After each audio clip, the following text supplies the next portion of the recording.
Welcome to Voices in the Wilderness, conversations about church and leader health. Thank you for listening. We encourage you to keep the conversation going. Voices in the Wilderness is brought to you by Preparing for Amazement Ministries, where we empower and equip churches and leaders to create lasting and transformational health. Visit amazed15.org to learn more. We also welcome any comments or suggestions. Simply email us at podcast@amazed15.org. My name is Marcus Carlson, and I'm here along with our podcast guru, Peter Belschwinder. Well, today's podcast episode, Marcus, so we're doing a little bit of a different one. It's just you and I, and we're going to talk about international ministry. We had interviewed one of our employees, Eric Leona, on a previous episode, and we talked about something about international ministry. And I just wanted to ask, can you share more about what that looks like and how it relates to our mission here at Preparing for Amazement Ministries? Yeah, sure. So, when we think about our ministry, obviously revitalizing and building the global church is our mission.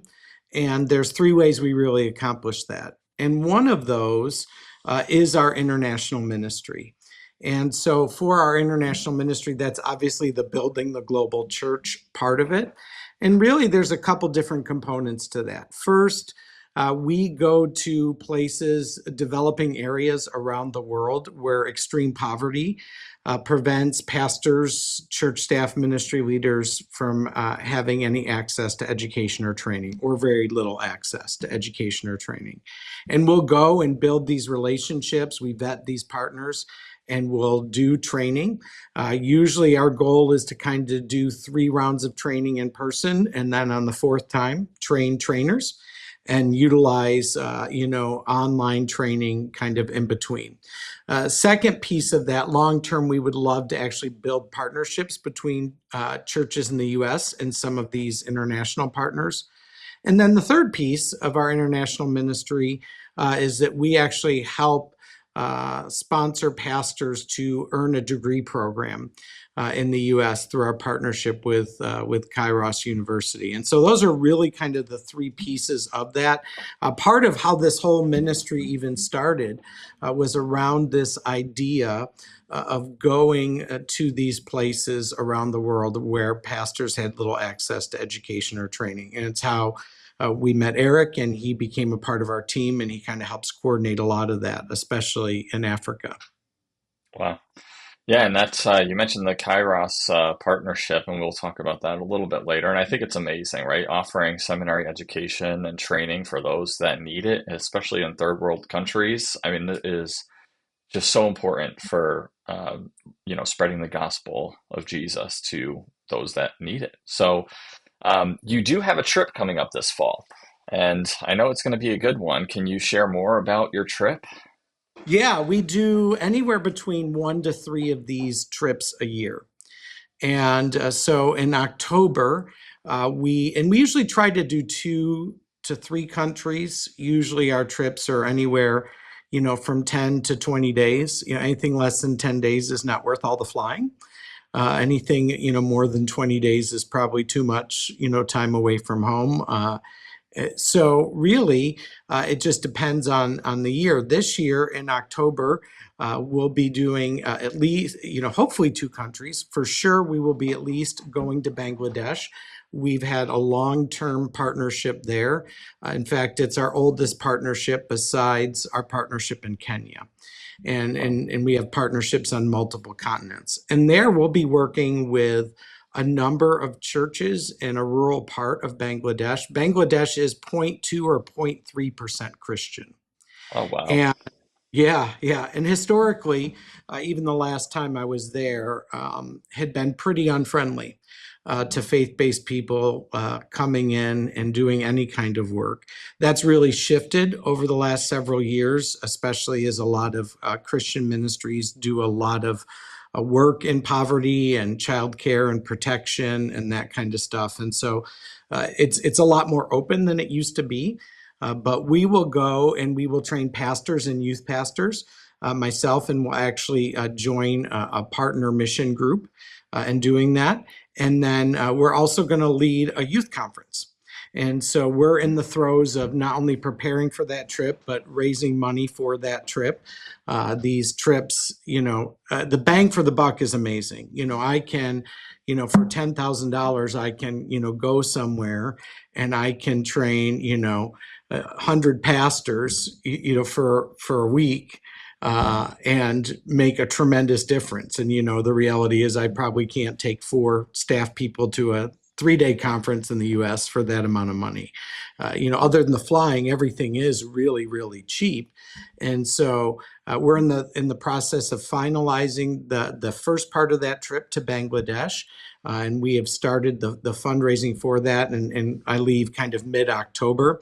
And our hope is to raise enough to visit one of our other partners. And we're always adding to our partner list. Again, we have a vetting process, but right now we're getting about, I would say, at least 1 to 2 contacts a week from ministries and pastors in these developing areas who are hearing about us, finding us, so that asking for us to come and do training. And all that training is contextualized. It's not the white American goes to this country and tells you how to do American ministry, right? We do have some topics that are pretty universal, to all churches, but even then we contextualize them. But a lot of times we ask these partners what kind of topics they want training on. And so right now we're soliciting that information for Bangladesh.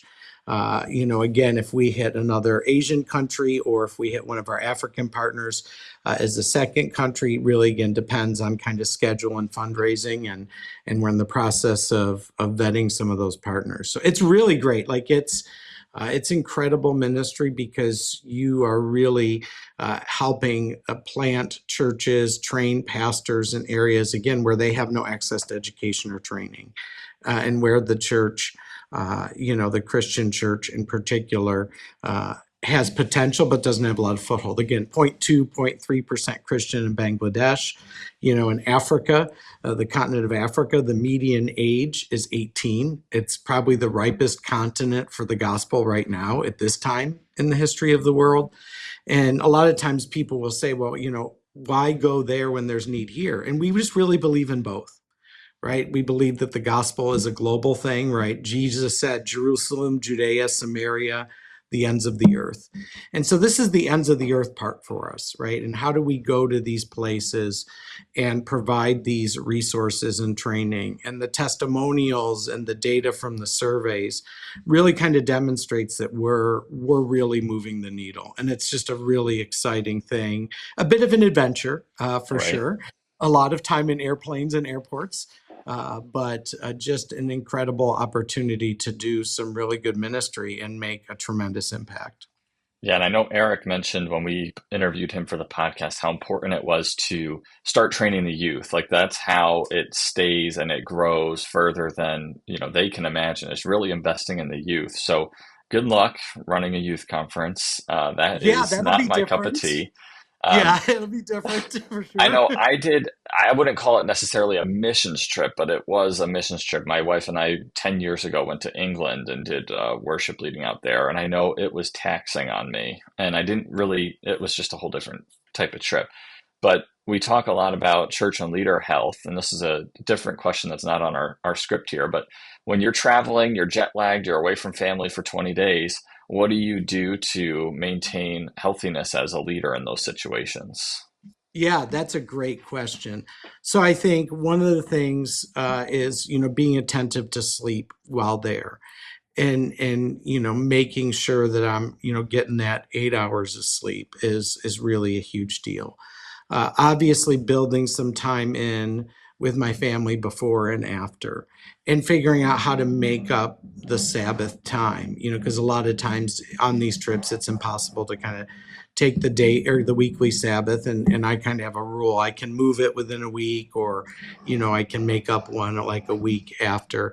I think the other thing I try to do is leave a lot of the evenings really open, so that I can kind of relax and debrief and really do something, I don't know, fun or relaxing, towards the end of the trip, to transition. A lot of people who do these trips, the beauty for me is I don't get jet lag. I don't get jet lag at all. I've been on flights that have been 18 hours long and it's no big deal. Like, praise God for that. The time zone thing doesn't mess me up at all. I just keep my watch on the regular time, right? And my phone on the regular time, and don't think about what time it is at home unless I'm sending a text message or making a phone call. And so I think that really helps for me.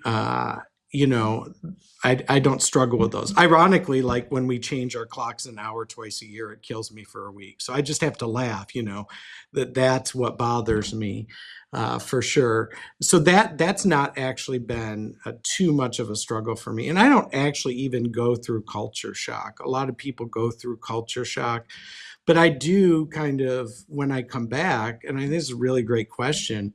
When I come back, especially if I'm working with a church in the US, that first month after I'm back, uh, my patience for kind of petty stuff is really difficult. Like, I've spent 2 weeks in a place where there's not like indoor plumbing, right? And where people literally risk their lives to pastor a church, or, make 30 US dollars a month pastoring a dozen churches. And then I come back and somebody's like, I don't like the color of the carpet, right? And I rage on the inside.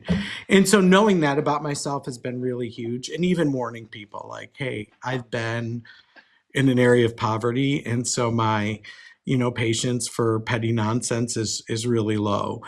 Now that I'm not like pastoring a church on the regular, right, that I'm just working as a consultant or as an intentional interim, that's been a lot easier. But I would say in the years when I was leading or working in a church kind of on a regular full-time basis, that was the hardest thing of all of the stuff. That's the hardest thing. I think, I'm diabetic, and so that's tricky. And, ever since I got COVID, being insulin dependent, like figuring out things like refrigeration and that kind of stuff.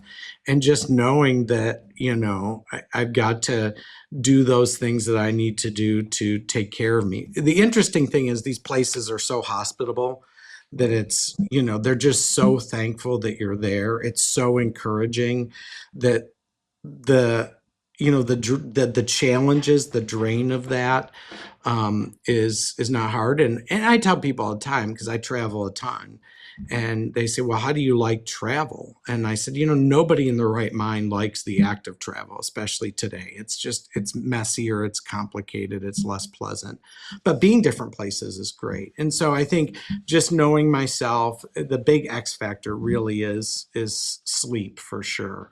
But you got to do the same self-care when you're on the road, just like when you're not. And I've not figured that out necessarily entirely on like exercise and sleep routine, but I'm getting there. Yeah, I can. There's so much good stuff there. I know I sympathize with the airport travel. I tell my wife when I travel, I am a diva. There's nobody more important in the world in the airport than me. And it's a terrible mentality to have. But I like to just sit and watch people. That's one way I recoup is just by watching people. So I'm sure it's fun in those foreign airports to just sit around and watch people and just see different walks of life and everything. But also engaging in the community and culture when you're there visiting.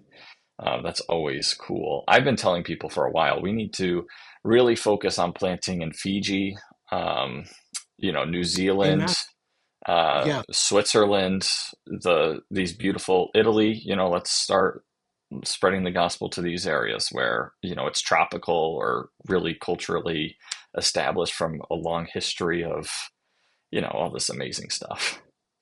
Yeah. I mean, I am waiting for the call from Fiji or Australia or New Zealand. I actually have heard there's a shortage of Lutheran pastors in New Zealand. And, if my kids were in a different season, I'm pretty sure my wife might pack up and go. But yeah, and again, these places are places that not a lot of people go. Some of these Right. places, I'm the first North American to step foot in the county in the history of the country. I mean, that's how wild some of this is, and again, different degrees for sure. Rural city, and you get opportunities to preach and preach with a translator. I mean, there's all these cool things, but it's work for sure. Oh, yeah. And but again, I mean, the bang for the buck, the amount of fruit that comes from the little time that's invested, the amount of fruit that comes from the little bit of money that's invested is absolutely unbelievable, right? I mean, I did a Uganda trip for like 10, $15,000 and we, trained 40, 50 pastors for a week that were church planters. And it was a brand new denomination that was planting churches in rural villages, right? And we were able to provide them with resources and training. And so it's absolutely amazing what you can do, especially when you compare it to like what it costs to do things in the US. Yeah, where it costs us, ten to $15,000 to run a week of VBS. Not saying that's not important, but man, No. it's crazy what it costs nowadays to do ministry in the United States. And now we add the global component. I mean, geez, if it's advancing the kingdom of God, it's worth investing in for sure. Oh, absolutely. And again, these places, they're just so hungry and they want to do it and, doing it in a way that's contextual because all ministry is contextual. Jesus did ministry contextually. And so it's got to be about the context. It's not the educated white American pastor knows better and teaches you to be like us. Instead, it's okay, I want to serve you because you don't have access to something I've been given. I've been Yeah, blessed with. And how do I give it to you in a way that fits your context? And it's been really cool. And I don't always get that perfectly. There's no way to get that perfect, but yeah. trying to be sensitive to that is huge. This is going to be a monumental segue here. You talked about having access to stuff. Let's talk about the access that people overseas are getting with our educational partnership with the Kairos University. Can you share more about that? Yeah, so I have the privilege of being an affiliate faculty and a faculty mentor liaison with Kairos University, and they've got a really cool set of programs, masters and doctoral programs, and a part of their model is built on partnerships. And so we as a ministry have established a partnership with them where we can help these pastors in these developing areas, in these areas of deep poverty, earn bachelor's, master's degrees through an accredited U.S. university and seminary. And what's been beautiful about this partnership is that, first, we get to work directly with these pastors, and the work we do on the ground and the work we do remotely counts as a part of their education. Secondly, they get access to just a plethora of courses on this online platform and access to free books, through the Oh, wow. library. So like a Yeah. lot of these areas, I mean, there's no Amazon in these places, there's no Amazon book delivery. There's no use of a Kindle app in some of these countries, certainly not of Christian books. And so it really gives us access to all these resources. And the cost to us is minimal and is really based on the poverty level in that country, based on the UN poverty level. And so it's a beautiful thing. And so what we do is we put students through an application process. We're trying to leverage the most high capacity leaders and especially younger people right now. And really, we can take as many students as we get sponsors for. So you could sponsor a student for $100 a month, for 2, 3, 4 years. And again, they can earn this master's degree that will make them a better pastor, leading denominations. I mean, some of these places, I mean, you've got bishops and without master's degrees and, pastors without, the equivalent of bachelor's degrees. So not only does it help them do amazing ministry and to learn, but it actually can help get them and their families out of poverty, right? That a lot of these pastors themselves live in poverty. We talk about in the U.S. that the future of the American Christian church is bivocational or co-vocational ministry. I mean, I joke that I'm octo-vocational, and that's the future in the U.S. That has been the reality for almost every place we go. Almost every place we go, almost every church, almost every pastor in these areas of poverty where we've gone, with the exception of maybe some bishops. I don't think any of these, pastors are not bivocational or co-vocational. And again, I mean, some of them living on $30 a month, no Wow. indoor plumbing, electricity, most of them. And so not only just earning this degree, will they learn more and have all this amazing credibility with the people and with the government, which is often a huge challenge. but it actually can help get them and their families out of poverty. So, for $100 a month, I mean, we're changing lives. And, I can't imagine getting a master's degree, certainly a faith-based master's degree, for $3,600, right? Like if it takes It's them three amazing. years. Yeah. It's incredible. And so I get to work directly with each of these students, and the beauty of technology and Zoom that we can do this. We currently have two students that are sponsored, both in Africa. And again, we've got a list of applicants ready and waiting for more sponsors. And this is, again, depending on your passion, right? Some people are not passionate about church and leader health in the US or church revitalization. Some are. Some get excited about sponsoring a US pastor. Other people could get really excited about sponsoring one of these trips or sponsoring, a pastor for $100 a month. And again, we're changing lives. One of the phrases that we use all the time in our ministry, it's probably one of the Marcusisms that Jen, wants to catalog is, how do we move the needle, right? That we're always measuring stuff, but because our mission is so big, one of the measures we use is how much have we moved the needle? And Yeah. the international ministry really moves the needle a lot for very little resource. Yeah. It's amazing. And it's just, gosh, you look back and it's like, what seeds are getting planted and what fruit is this going to yield? I mean, we may never see it, right, on this side of heaven, but who knows what, this will lead to and what it means for those continents and those areas that are so desperate for pastors. It's amazing. Yeah. And again, I mean, I think we think about like our ministry's name, Preparing for Amazement Ministries, right? Based on Habakkuk 1:5. And it's that look and watch and be prepared to be utterly amazed. For I, you meaning God, am going to do something in your days that you would not believe, even if you were told. And this is just one area.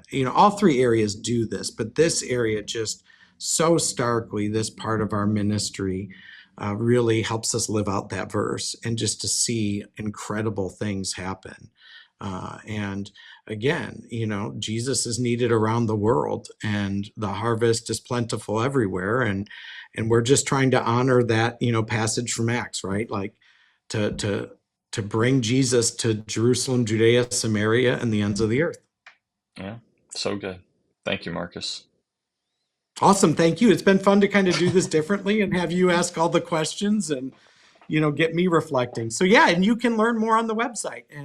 And again, we'll be promoting this trip, and you can always email at the podcast email address, and we'd be glad to share more about the trip or hook you up with one of these sponsorships.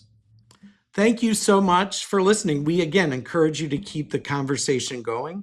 Voices in the Wilderness is brought to you by Preparing for Amazement Ministries, where we empower and equip churches to create lasting and transformational health. Visit amazed15.org to learn more. As always, we welcome any comments or suggestions. Simply email us at podcast@amazed15.org about any podcast topic suggestions, questions about any of our episodes, or for more questions about our ministry or more information about our ministry.